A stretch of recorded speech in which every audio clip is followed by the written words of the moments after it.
ओम शांति। बहुत सुंदर विषय पर हम आपस में बातचीत करने जा रहे हैं। एकव्रता और सुरक्षितता मानव जीवन का और विशेषकर बहनों के जीवन का ये एक अहम प्रश्न है। आज सारी दुनिया तमोप्रधान बन गई है। हर मन में विकारों का राज्य हो गया है। आज से 30-40 वर्ष पूर्व के समय को भी देखें, इतने विकारी मानस नहीं थे। बाबा ने अपनी मुरली में कहा है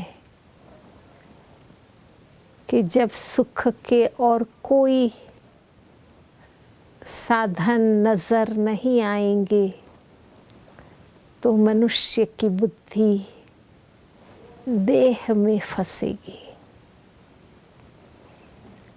संबंधों में, धर्म में, साधनों में अनेक रीति से इंसान ने सुख पाने का प्रयास किया। अब कहीं से नहीं मिलता है तो देह भोगने में बुद्धि जाती है।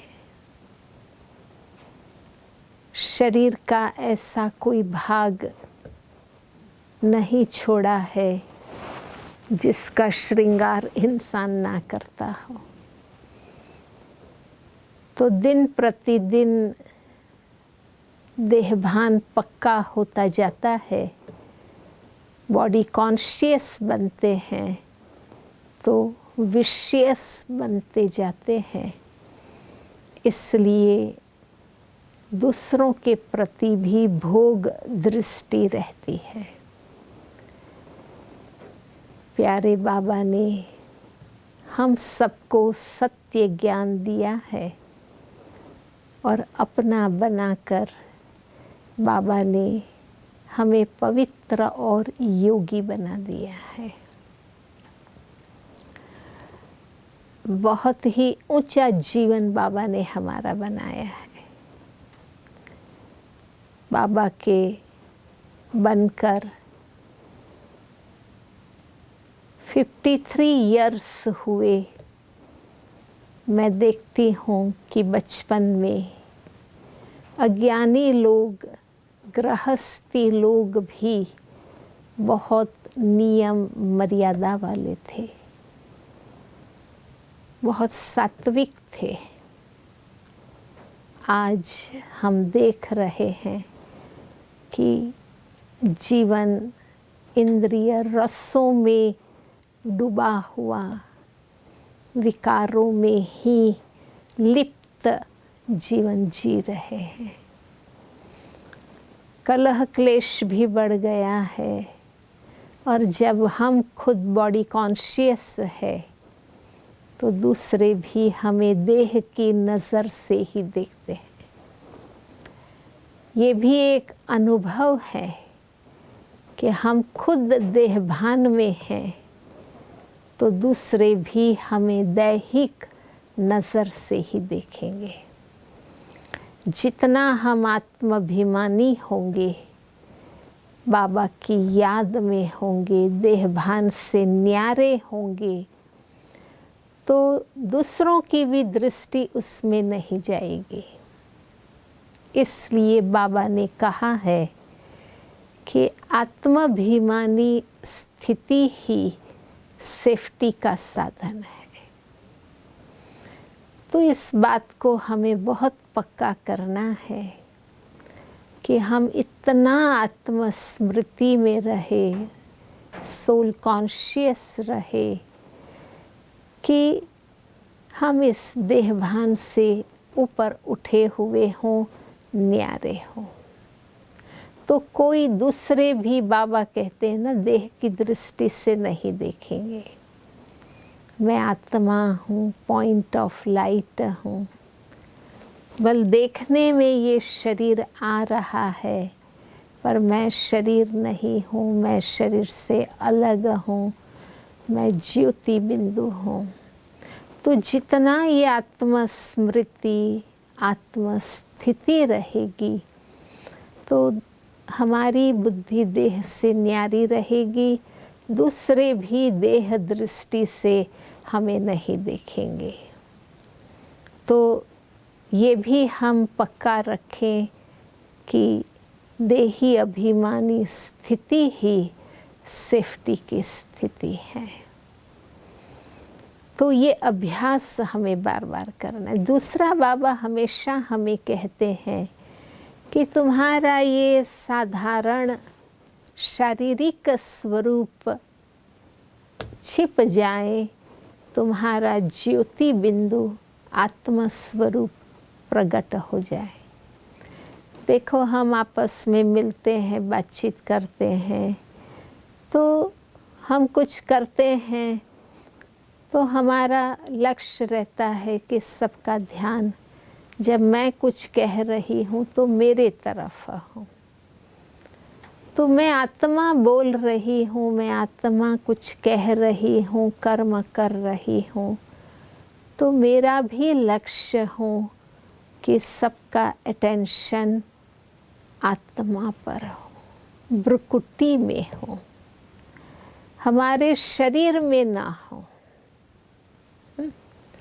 कि भाई मैं आत्मा बोल रही हूँ, मैं आत्मा कह रही हूँ, मैं आत्मा कुछ करके दिखा रही हूँ, तो मेरे शरीर के प्रति ध्यान ना हो, लेकिन मुझ आत्मा के प्रति ध्यान हो। तो जितना मैं आत्मस्मृति में रहूँगी, अपने आप, बाबा कहते हैं ना कि तुम्हारा लाइट स्वरूप सबको नजर आएगा। पर ये एक तपस्या जैसा अभ्यास हमें करना है, सहज सहज नहीं, परंतु मेरा लक्ष्य हो कि मेरे द्वारा मेरा अपना दिव्य स्वरूप प्रकट हो, मेरे द्वारा मेरे बाबा का दिव्य ज्योति स्वरूप प्रकट हो। तो जितनी निरंतर स्मृति रहेगी तो वो हो सकेगा। दूसरी बात कि जब से हमने अपना जीवन बाबा से जोड़ा है, हम योगी हैं, हमारा बुद्धि योग बाबा से है। अब मुझे मन और बुद्धि से कहीं भटकना नहीं है, कोई देहधारी में मुझे मन नहीं लगाना है, क्योंकि अब मेरा योग बाबा से लग चुका है। तो मुझे मन से भटकना नहीं है, मुझे और आत्माओं से अब कोई इच्छाएं ना हो, अपेक्षाएं ना हो। वे सत्य नहीं जानते थे तो आत्माओं में बुद्धि लगाते रहते थे कि हमें व्यक्ति का साथ चाहिए, स्नेह चाहिए, जब मूंझ जाए तो सच्ची समझ और मार्गदर्शन चाहिए, हमें शक्ति चाहिए। तो हम व्यक्तियों से संबंध जोड़ते थे। पर ये भी जीवन का अनुभव है कि कोई भी मनुष्यात्मा सदा के लिए संपूर्ण रूप से, ये दो बातें अज्ञान काल में भी मैं सोचती रहती थी कि क्या कोई देहधारी सदा हमारा हो सकता है, संपूर्ण रूप से हमारा हो सकता है। तो जवाब ना आता है कि कोई व्यक्ति संपूर्ण रूप से मेरा नहीं हो सकता है, क्योंकि वो कुछ परसेंटेज में अपने माँ बाप का है, अपने भाई बहनों का है, अपने मित्रों का है, अपने कार्य क्षेत्र के साथियों का है, वो चाहते हुए भी 100% कोई हमारा नहीं हो सकता है। और क्या वो देहधारी सदा मेरा साथी हो सकता है? नहीं। जो देह की सीमा में बंधा है वो हर क्षण हर स्थान मेरे साथ कैसे हो सकता है?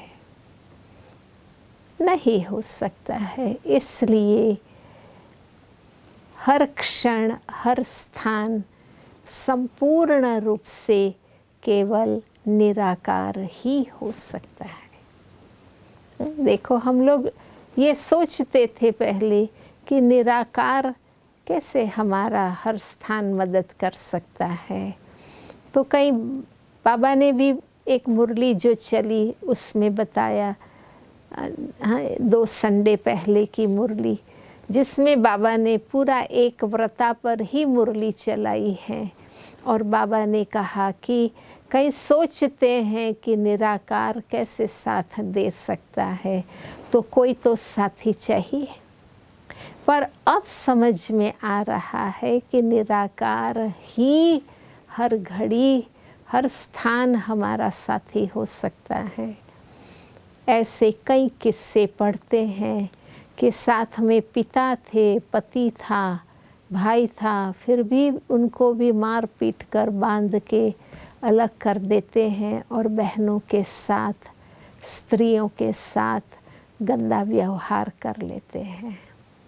माँ बाप को, भाई बहनों को बांध देते हैं और उनके सामने ही बलात्कार करते हैं। तो ये चीज़ हमें बताती है कि देहधारी रक्षक नहीं हो सकता है। एक निराकार बाबा ही रक्षक हो सकता है। वो या तो हमें दिव्य बुद्धि देता है जो हम उस परिस्थिति से छूटकर भाग सकें, वो ही हमें शक्ति देता है जो हम शक्ति स्वरूप बन जाते हैं और सामना करते हैं, या हमारी जो पवित्रता है और अव्यभिचारी जो हमारा बुद्धि योग है बाबा के साथ, वो ही हमारा दिव्य स्वरूप बनाकर, लाइट स्वरूप बनाकर हमारी रक्षा कर देता है। तो हमें कभी भी अंदर ये नहीं आना चाहिए कि मैं अकेली हूँ। हम तो योगी हैं। योगी मीन्स बाबा के साथ कंबाइंड, जुड़े हुए। हम अकेले कभी हो ही नहीं सकते। इसलिए हमारी स्मृति में सदा बाबा रहे। कहीं भी हम जा रहे हैं, आ रहे हैं, या अकेले में कुछ कर रहे हैं, तो हमारी स्मृति में ये अकेलापन ना हो। हमें याद हो कि बाबा मेरा साथी है, बाबा मेरी छत्र छाया है, बाबा मेरा रक्षक है। तो जितना स्मृति की कंटिन्यूटी रहेगी तो हमारा, क्योंकि हम लाइट परम ज्योति को याद करते हैं और अपने ज्योति स्वरूप आत्म स्वरूप की स्मृति में रहते हैं, तो हम लाइट बन जाएंगे। अपने आप हमारा लाइट स्वरूप ही नजर आएगा, शारीरिक स्वरूप नहीं दिखाई देगा, है ना। हमारा ये शारीरिक स्वरूप तो साधारण स्वरूप है, तो वो मुझे याद नहीं रखना है। मुझे अपना दिव्य स्वरूप, लाइट स्वरूप याद रखना है और परम ज्योति बाबा को याद करना है। तो जितना हमें अपने प्रकाश स्वरूप की याद है, तो हमारा वही स्वरूप दूसरों को भी नज़र आएगा। तो ये भी एक हम सदा पक्का, और ये सिर्फ योग अभ्यास के समय स्मृति करने की बात नहीं है, लेकिन प्रैक्टिकल। बाबा ने हम बहनों को दुनिया भर के कोने कोने में रखा है, जहाँ रहकर हम सेवा करते हैं। पर देखो, जितना बाबा की याद में श्रीमत पर है, तो बाबा ही हमारी हर प्रकार से मदद भी करता है, रक्षा भी करता है, सेवा भी कराता है, सफलता भी दिलाता है। तो ये एक जिगरी निश्चय और लगन कि बाबा मेरा साथी है, मैं बाबा से अलग नहीं हूँ, मैं बाबा से कंबाइंड हूँ। ये सिर्फ स्मृति नहीं, अनुभूति, स्थिति। प्रैक्टिकल जीवन में भी जब मैंने मेरा बाबा कहा, मैं बाबा की तब कही जाएगी, मानी जाएगी ना कि बस मैं अपनी बुद्धि को बाबा के आगे समर्पण कर दूँ।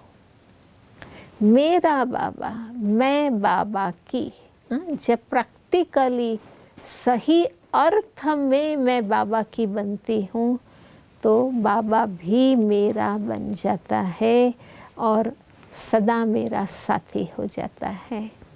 तो ये देखो कि अब मैं और किसी की तो नहीं हूँ ना, कहीं और मेरी बुद्धि फंसी हुई तो नहीं।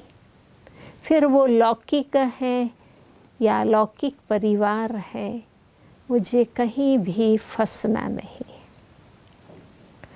जो इस जन्म में कर्मिक अकाउंट से मीन्स कायदेसिर जो मेरे माँ बाप भाई बहन, जब मैं उनसे अब न्यारी हो गई, बाबा के घर में आ गई, बाबा की सेवा में जीवन लगा दिया, तो जब मैं लौकिक से जो समाज को भी स्वीकृत है कि ये इनके माँ बाप है, इनके भाई बहन हैं, इनके और संबंधी हैं, वहाँ से हम न्यारे हो गए।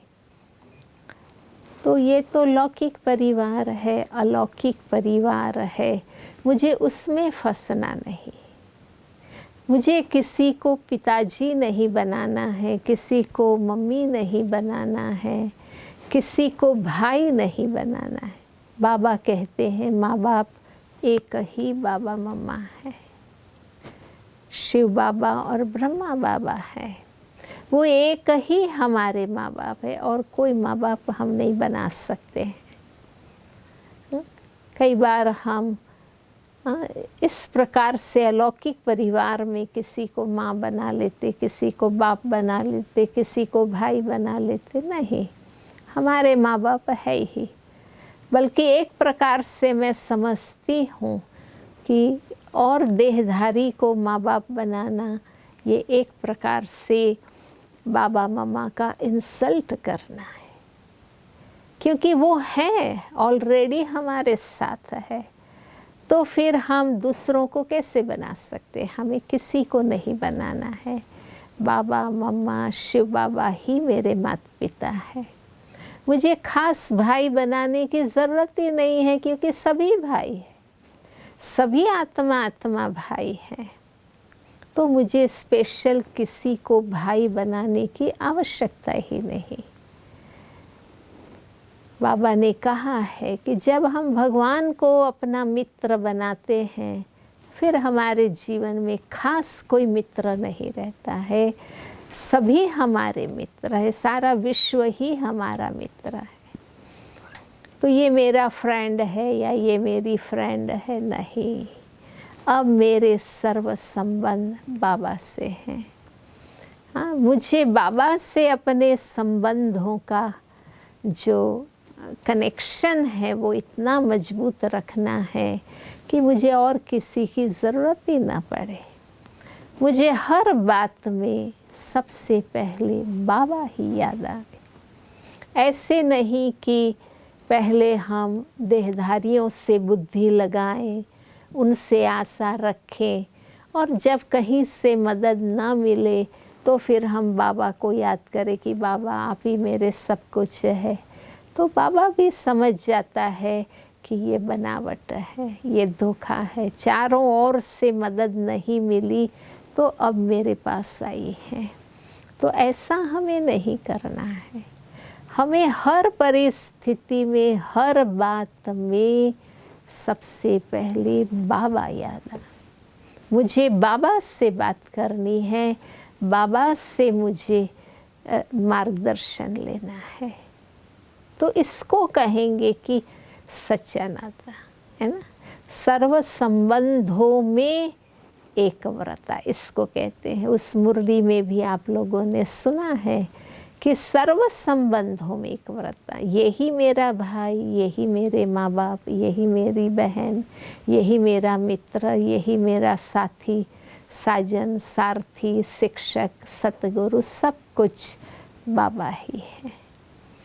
तो ये हमारे अंदर बाबा कहते हैं ना, एक में वृत्ति हो, वो है एकव्रता। ऐसे नहीं बाबा तो है ही, परंतु साथ साथ ये भी तो एकव्रता नहीं हुए, क्योंकि हमने बाबा का ऑल्टरनेट रखा। हमारी बुद्धि में कोई विकल्प ना हो, बाबा माना बाबा बस। बाबा कहते हैं, बाबा शब्द ही जादू का मंत्र है। वो कोई भी चमत्कार कर सकता है। मेरा इतना विश्वास हो, मेरा इतना निश्चय हो, मेरी इतनी बाबा में श्रद्धा और भावना हो। कई बार दिमाग से हम कहते हैं पर दिल गवाही नहीं देता है, क्योंकि हमारी वो वफादारी नहीं होती है। कहते हैं ना कि पति व्रता नारी स्वप्न में भी दूसरे पुरुष को नहीं देखती है। तो ये हमारी बात है। बाबा कहते हैं, संकल्प में, स्वप्न में भी और कोई ना आवे। तो इतनी बुद्धि की शुद्धि और बुद्धि की समर्पणता चाहिए। यादगार कहानियों में, शास्त्रों में भी बताया था ना कि रावण के लंका में, लंका की शोक वाटिका में, और रावण के सभी जो पहरेदार असुर थे, उसके बीच में सीता सुरक्षित रही, क्योंकि बस उनके जहन में दिन रात राम राम राम की याद थी। तो इतना शक्तिशाली रावण भी समीप नहीं जा सकता था, क्योंकि इतनी इनकी पवित्रता थी। तो ये हमारा गायन है, हम सीताएं हैं, हम इस रावण राज्य में हैं, हम पतित तमो प्रधान आत्माओं के बीच में हैं। हमें इनके बीच रहते हुए अगर एक बाबा रहता है, उसकी याद, उनकी वफादारी, तो कोई की गंदी नज़र भी नहीं जाएगी और कोई कुछ कर भी नहीं सकता है। पर इतनी सच्चाई, इतनी पवित्रता, इतनी समर्पणमयता मेरे जीवन के हर कार्य में बाबा मेरा पार्टनर मेरे साथ है। तो सिर्फ हम खुद खाएं पिएं जिएं ऐसा नहीं होगा, मेरा सब कुछ बाबा के साथ होगा। हर कदम में बाबा मेरे साथ होगा, है ना। मेरा तन मन धन सब कुछ बाबा के लिए है, बाबा के श्रीमत पर है। ऐसे नहीं मैं जिस सेंटर में रहती हूँ उसकी जो कमाई है मैं ही खा पी के पूरी करूँ, नहीं। बाबा कहता है जो मधुबन यज्ञ को भरता है उनका सेंटर मैं भरता हूँ। तो हमें बेहद की सेवा में, फिर आपका जोन है, सब जोन है ना। भले हम थोड़ा ही दे सके पर हमारा लक्ष्य हो कि हमें बांट के खाना है। जो भी हमारी कमाई है वो मुझे बाबा की सेवा में बांट के लेनी है। तो जब हम बाबा का इतना ख्याल करते हैं, यज्ञ का इतना ख्याल करते हैं, तो अपने आप बाबा भी हमारी भंडारी भरपूर करता है। हमें कोई तंगी, कमी, अभाव महसूस नहीं होगा। मैं एक बचपन की बात आपको बताऊं कि हम लोग सूरत में रहते थे, तो चौपाटी गार्डन समुद्र नदी के किनारे हैं, तो उस गार्डन में गए थे। तो गार्डन तो भरा हुआ था लोगों से, ग्रुप चारों तरफ बैठा हुआ था। तो हमारे पास में भी कुछ बहनों का ग्रुप बैठा हुआ था, तो सब कुछ ना कुछ खा रहे थे। तो उसमें से एक बहन जो कुछ खाती थी उसमें से थोड़ा निकाल कर रखती थी। तो हमने पूछा कि आप ये क्यों निकाल के रखते हैं, वेस्ट क्यों कर रहे हैं बाहर, डिश के बाहर? कहते हैं कि मैं अपने पति के लिए निकाल के रखते हैं। मैंने देखो कितनी वफादारी कि मैं खा रही हूँ, तो भले पति अभी साथ नहीं है, बहनों के साथ में आई हूँ गार्डन में, पर मैं उसको याद कर उनका हिस्सा कर रही हूँ। तो ये भी एक जीवन में सीखने की बात मिली कि हमने बाबा से जीवन जोड़ा है, भगवान ने हमारे जीवन की जिम्मेवारी ली है। आज एक पुरुष शादी करता है तो पत्नी बच्चों की जिम्मेवारी लेता है, कितनी मेहनत करके कमा के वो उन सबको खिलाता है। तो हम सब ने बाबा से जीवन जोड़ा है, तो बाबा हमारी ज़रूर जवाबदारी लेता है।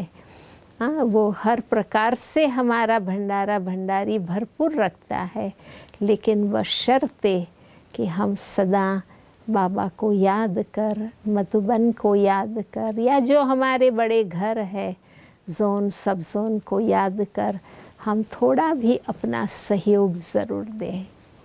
तो बाबा कहता है ना, पाने की विधि है देना, देना ही लेना है। तो अपने आप बाबा हमारा भंडारा भरपूर करता है और हमें किसी भी देहधारी के तरफ नज़र घुमाने की आवश्यकता नहीं रहती है। तो देखो बाबा हर प्रकार से प्रैक्टिकल भी हमारी ध्यान रखता है, पूर्ति करता है, हमारी रक्षा करता है। और जितनी बाबा के प्रति वफादारी और याद की निरंतरता, तो जैसे सदा बाबा छत्र छाया बनकर हमारी रक्षा करता है। एक और दादी जानकी का बहुत सुंदर महावाक्य मुझे याद है कि जो बाबा को अपना शिक्षक बनाता है, बाबा उनका रक्षक बनता है। अगर मैं बाबा की श्रीमत पर न चलूं तो बाबा कैसे हमें मदद करेगा? क्योंकि मदद करने का भी नियम है ना, कि हम उनकी मानेंगे वो हमारा मानेगा, हम उनकी श्रीमत पर चलेंगे तो हमारी बाबा भी रुचि से मदद करेगा। इसलिए मुझे बाबा के साथ सर्व संबंध से जुड़ना है। कोई एक भी संबंध नहीं जोड़ेंगे, क्योंकि आत्मा को जन्म जन्मांतर से सभी संबंधों में रहने का अभ्यास है। अगर हमें सारी दुनिया से बुद्धि निकालनी है तो अंडरस्टूड है कि मुझे बाबा के साथ सर्व संबंध जोड़ना है, और तभी मेरे संकल्प में, स्वप्न में बाबा ही रहेगा। तो एक व्रता बनना ही सुरक्षित रहना है, सेफ्टी में रहना है, और तब हमारे मन और बुद्धि भी कोई भय में या चिंता में नहीं रहेंगे। हम निश्चिंत निर्भय बन सकेंगे, क्योंकि हमें पता है कि हम अकेले है ही नहीं, बाबा मेरे साथ हैं। और बाबा, मैं खाली भी नहीं हूँ। आजकल कईयों को ये भी एक तकलीफ़ है कि खालीपन का अनुभव होता है कि मेरे में कोई ताकत नहीं है, मेरे में कोई शक्ति नहीं है।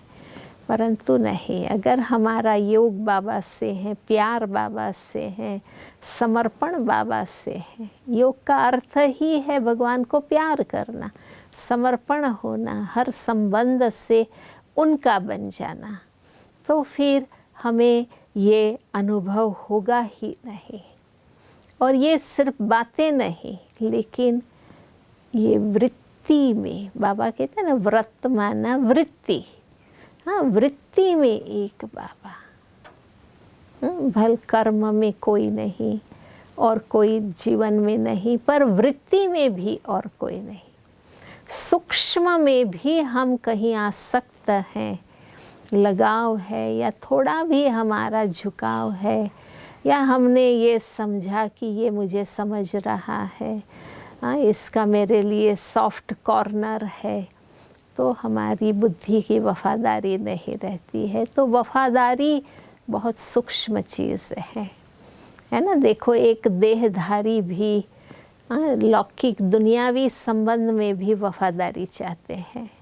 आजकल जो संबंध टूट रहे हैं, झगड़े हो रहे हैं, एक दो को मार रहे हैं, वो बेवफाई के कारण। आप देखो, जो भी पति पत्नी के या स्त्री पुरुष के किस्से आते हैं कि जो जिससे शादी किया हुआ है वो वहाँ नहीं जुड़ा है, उसकी बुद्धि और तरफ है।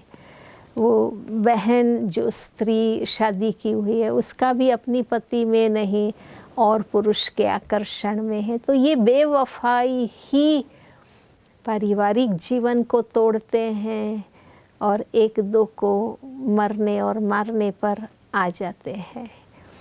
तो क्यों नहीं, जब देखो बाबा ने हमें स्वीकार किया, बड़ी बात तो बाबा की है ना। हम बाबा को स्वीकार करेंगे ही, क्योंकि बाबा तो सर्वश्रेष्ठ है, परम है, पावन है, सर्वशक्तिमान है, दाता है, सुखदाता है ना। ऐसे बाबा को कौन नहीं स्वीकार करेगा। परंतु बड़ी बात बाबा की है कि बाबा ऐसा परम सागर अखुट भंडार होते हुए हम पतितात्माओं को बाबा ने स्वीकार किया, अपना बनाया और कहा कि तुम जो हो, जैसे हो, मेरे हो। बाबा ने हमें दिल से स्वीकार किया और हमें और ऊंचा बनाने का भी बाबा पुरुषार्थ करा रहे। तो हमें भी जब बाबा ने हमें स्वीकार किया, हम जो हैं, जैसे हैं, मेरे हैं, ये कहा, तो हमारा भी ये लक्ष्य हो, बाबा से ये वादा हो और प्रैक्टिकल हमारा ये पुरुषार्थ हो कि बाबा आप जैसा चाहते हैं ऐसा मैं बनकर दिखाऊंगी। ऐसे नहीं बाबा ने स्वीकार कर लिया, हम बाबा के सिर पर पड़ गए, बोझ बन गए, नहीं। जब बाबा ने हमें स्वीकार कर लिया तो हमारा भी ये वादा है कि बाबा आप जो हैं, जैसे हैं, बाबा जैसा आप हमें चाहते हैं ऐसा मैं बन कर के दिखाऊंगी। तो जब इतनी वफादारी है हमारी, तो हमारे ऊपर कोई, बाबा कहते हैं, गंदी नज़र भी नहीं कर सकता, हमारे को हाथ भी नहीं लगा सकता। और इतना तो ठीक है इंसानों से, लेकिन बाबा कहता प्रकृति भी तुम पर वार नहीं कर सकती। जब तुम कंबाइंड रूप में रहेंगे तो प्रकृति भी तुम पर वार नहीं कर सकती है। और आपको याद होगा बाबा ने मुरली में बताया है कि एक व्रता अर्थात एक बल एक भरोसा, हर हाल में एक बल एक भरोसा। वही मेरी रक्षा करेगा, वही मेरे को पार उतारेगा, वही मुझे अपना बना करके सलामती में रखेगा। तो एक बल, बाबा ही मेरी ताकत है, बाबा ही मेरा विश्वास है। सहारे सहारे तो कहाँ तक चल सकेंगे। कहते हैं ना, किनारे किनारे कहाँ तक रहेंगे, बीच मझधार में जाना ही पड़ता है और एक बाबा को ही सहारा बन के चलना है। तो और कोई सहारा नहीं और कोई किनारा नहीं। बाबा ने तो कहा भी है कि समय आएगा, सब सहारे छूट जाएंगे, सब किनारे टूट जाएंगे। और हम देख रहे हैं कि बाबा भी अपना पार्ट पूरा करके वतनवासी बन गए हैं। हमारी दादियाँ भी एडवांस पार्टी में चली गई हैं, जो हमें बल देने वाले, हिम्मत देने वाले, प्रेरणा देने वाले, शक्ति भरने वाले, हमें मार्गदर्शन करने वाली हमारी दादियाँ ऑलमोस्ट चली गई हैं। हमारे बड़े भी अब बड़ी आयु के हो गए हैं, कई बीमारियाँ लग गई हैं। हाँ, उन्होंने भी पूरी जीवन हम सबकी पालना की। ये समय है हम खुद के बल से चलने का, ये समय है खुद जागना और अपनी शक्ति पर चलना है। बाबा तो है ही साथी। अब डायरेक्ट बाबा से हम मिलन मनाते हैं और याद के बल से बाबा को अपनी तरफ हम खींचते हैं। तो इसलिए बाबा ने कहा कि एक बल एक भरोसा, है ना। और फिर औरों से हम नज़र रखते हैं, फिर साथ मिलता है खुश होते हैं, जब नहीं मिलता है तो फिर हम कहने लगते हैं कि धोखा दिया, देखा इंसान का कोई भरोसा नहीं, कोई किसका साथी नहीं है। तो ये तो पहले से बाबा ने बताया है, पहले से बाबा ने बताया, फिर हमने क्यों देहदारी में नज़र लगाई, क्यों उनको हमने साथी बनाया। सदा बाबा ही साथी क्यों नहीं रखा हमने, जो धोखा खाने पर फिर हम दुखी हो जाएं, टूट जाएं, है ना। तो एक बल एक भरोसा, एक रस फिर अवस्था रहेगी, न व्यक्ति में रस न वैभव में रस। जो आवश्यकता है वो बाबा पूरी करते हैं। वो बाबा अपने आप आत्माओं को टच करते हैं और हमें कहीं न कहीं से मदद मिल जाती है। अगर ज्ञानी नहीं मदद करते हैं तो स्नेही, सहयोगी, शुभेच्छक लोग मदद कर देते हैं, पर मैंने देखा है कि बाबा हमें मदद पहुंचाता है। तो न व्यक्ति में रस, 63 जन्मों का इतिहास बाबा ने किस लिए बताया कि 63 जन्म तुम देहधारी के रहे, क्या मिला, रिजल्ट क्या है। हम उतरते गए, बाबा कहते ताज गया, तख्त गया, तिलक गया, सब कुछ खत्म हो गया। हम साधारण बल्कि पतित तमो प्रधान बन गए। अब बाबा अपना बनाकर ऊंचे स्वमान में स्थित कर हमें सब कुछ वापस दे रहे। बस बाबा हमसे क्या चाहता है कि अब हम मन बुद्धि को कहीं न लगाएं। हमारे मन बुद्धि पर अब किसी का अधिकार नहीं, एक बाबा का ही अधिकार। हमारे मन और बुद्धि के अंदर अब और कोई नहीं आ सकता है। ये लक्ष्य रेखा बाबा ने खींच दी है कि अब तुम्हें मन और बुद्धि से क्या करना है।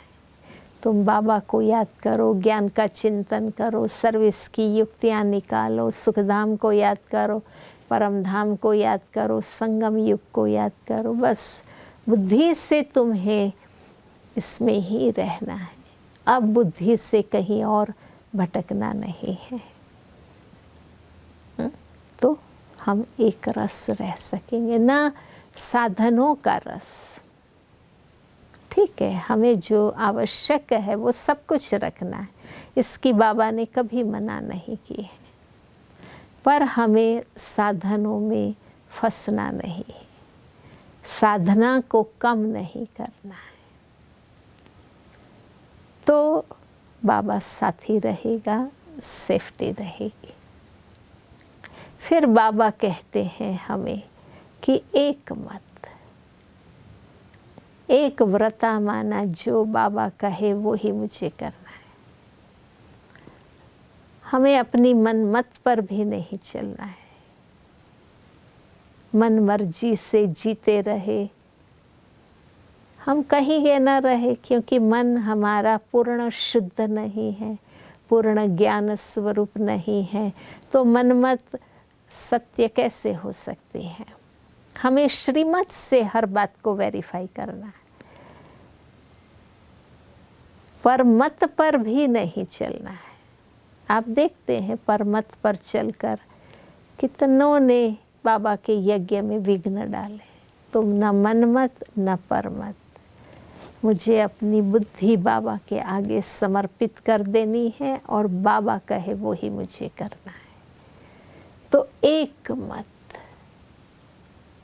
श्रीमत न होने के कारण ही तो जीवन भटक गया था। अब जबकि बाबा रोज हमें श्रीमत देते हैं मुरली के माध्यम से, कितनी साकार मुरलियां हैं, कितनी अव्यक्त मुरलियां हैं।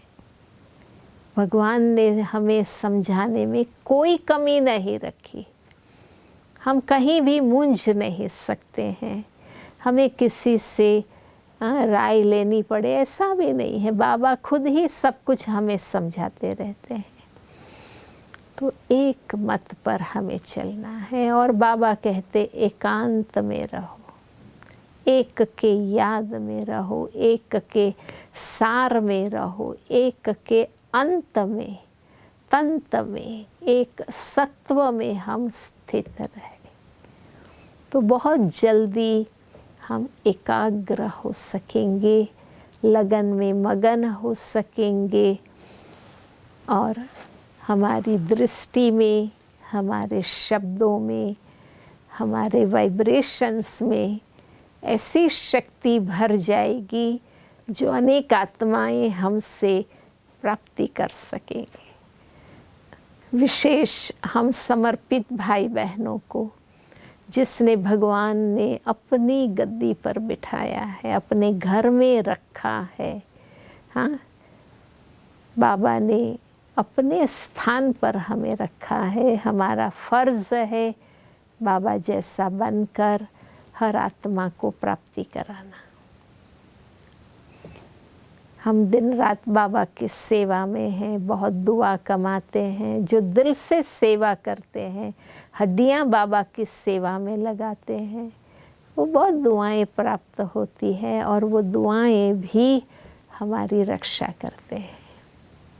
बस सच्चाई और सफाई, ये हमें अंडरलाइन करना है तो हम सुरक्षित हैं, सलामत है और आत्माओं को भी हम मदद दे सकते हैं। बाबा कहते हैं ना, अंत में तुम्हें ही एशलम बनना है।